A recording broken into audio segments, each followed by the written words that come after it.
Kasalukuyan ng isinasagawa ng Isabela School of Arts and Trades o ISAT sa ilalim ng pamamahala ng Technical Education and Skills Development Authority o TESDA ang kanilang mga short-term programs na layuning mapalawak ang kasanayan at oportunidad sa trabaho ng mga Isabelenyo. Ayon kay Superintendent Maria Elena Narciso ng ISAT TESDA, patuloy na bukas ang iba't ibang regular programs ng institusyon tulad ng Driving NC2 at Bread and Pastry Production NC2.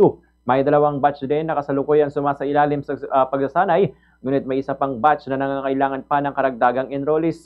Bukod dito, inanunsyo rin ni Narciso na bubuksan ng ISAT TESDA ang mga kurso sa Masonry NC1 at Shielded Metal Arc Welding o SMAW NC2 na isasagawa naman sa loob ng Isabela Provincial Jail.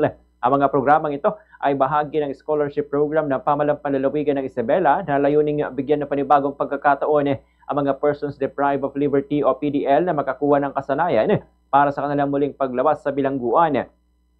Batay sa monitoring ng ISAT TESDA, mataas ang employment rate ng mga nagtapos sa kanilang mga programa na patunay ng epektibong pagsasanay at kalidad ng pagtuturo sa institusyon. Marami sa mga graduates na nakapasok sa lokal na industriya at iba pang mga negosyo sa labas ng lalawigan maging sa ibang bansa.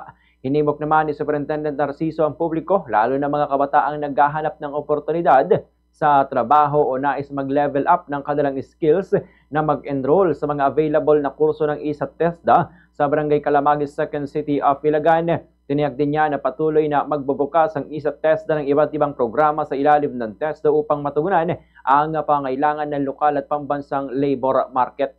Ganitong bahagi ng pahayag ni Superintendent Maria Elena Narciso ng ISAT TESDA. Ngayon, ang mga short-term na training programs na ginaganap dito sa ating paaralan at maliban doon, meron po tayong i-open na mga programs ng Masonry NC1 at SMAW NC2 dito po sa Isabela Provincial Jail. Ito pong program na ito ay scholarship po ng ating governor, si Rodito Albano, na